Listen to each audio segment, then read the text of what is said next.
আজকে আমি ঝটপট নতুন রাঁধুনিদের জন্য চিকেন বিরিয়ানির রেসিপি নিয়ে চলে আসলাম।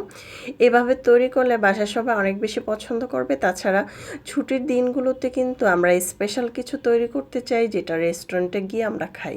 তবে বাসায় যদি রেস্টুরেন্টের মতো রান্না করা হয় ঝটপট, খেতে এত বেশি মজা অল্প উপকরণ দিয়ে, তাহলে তো আর কোনো কথাই নেই।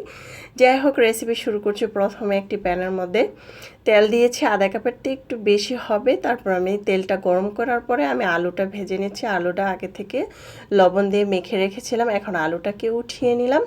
এখন ওই তেলটার মধ্যে পেঁয়াজ কুচি দিয়ে দিচ্ছি প্রায় 1.5 কাপের মতো, কারণ আমি এটা পেঁয়াজ বেরেস্তা করে কিছুটা পেঁয়াজ রেখে দিব বেরেস্তা, কারণ আমার এটার মধ্যে লাগবে।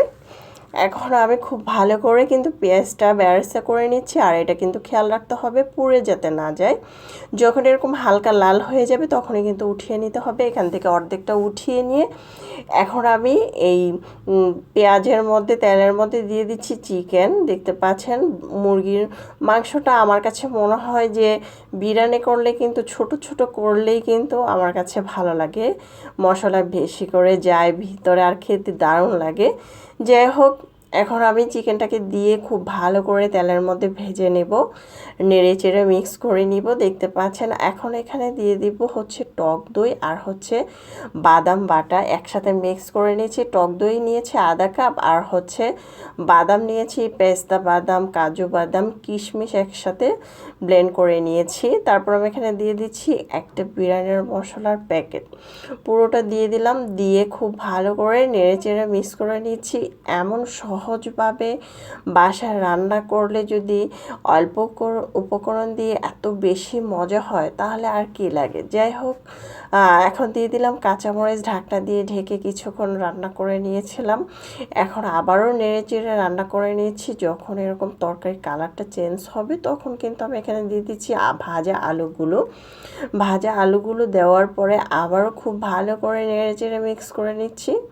খুব ভালো করে আবারও কিছুক্ষণ কষিয়ে নেব ঢাকনা দিয়ে ঢেকে। যখন ঢাকনা দিয়ে ঢাকার পরে এরকম ভালোভাবে চিকেনটা রান্না হয়ে যাবে প্রায় 80%-এর মতো, তখন আমি এখানে দিয়ে দিব চাল। আমি কিন্তু আগে থেকে চালটাকে কি করেছি, ভিজিয়ে প্রায় 30 মিনিটের মতো রেখেছিলাম। আপনারা চাইলে কিন্তু চালটা আর বেশি সময় নিয়ে ভিজিয়ে রাখলে কিন্তু যখন আপনারা বিরিয়ানি রান্না করবেন তখন কিন্তু রাইসটা অনেকটা ঝরঝরা হয়। সবসময় চেষ্টা করবেন এটা আগে থেকে ভিজিয়ে রাখার জন্য। এখানে আছে প্রায় 800 গ্রামের মতো চাল।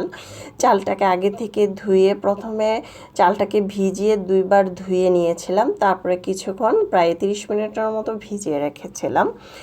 আর অবশ্যই কিন্তু এখানে লেবুর রস দিতে হবে। আপনারা যদি স্টেপগুলো ফলো করেন তাহলে আপনাদের রান্নাটা পারফেক্ট হবে। বাসার সবাই এত বেশি পছন্দ করবে, মনে করবে যে আপনার রেস্টুরেন্ট থেকে এই রান্নাটা এনেছেন। যদি কোনো জন্মদিনের দাওয়াত অথবা বাসায় মেহমান আসলে তৈরি করে দেন, তারা কিন্তু এটাই ভাববে। একদম প্রফেশনাল এই রান্নাটা সবাই এত বেশি পছন্দ করবে। যাই হোক, আমি লেবুর রসটা দিয়েছি প্রায় 2 টেবিল চামচের মতো হবে।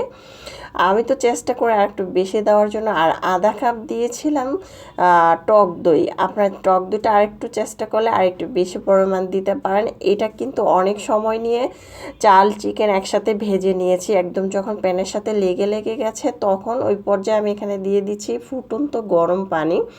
অবশ্যই ফুটন্ত গরম পানিটা দেওয়ার চেষ্টা করবেন। তারপর পানিটা দেওয়ার পর আমি প্রায় আধা কাপের মতো গুঁড়া দুধ দিয়ে দিলাম। আপনার চাইলে লিকুইড দুধটাও এখানে অ্যাড করতে পারেন। দিয়ে দিচ্ছি পেঁয়াজ বেরেস্তা কিছুটা, দিয়ে খুব ভালো করে আবারও নেড়ে চেড়ে দিচ্ছি। দেখতে পাচ্ছেন, অথবা বাসায় যদি ঘি থাকে অবশ্যই এখানে দেওয়ার চেষ্টা করবেন।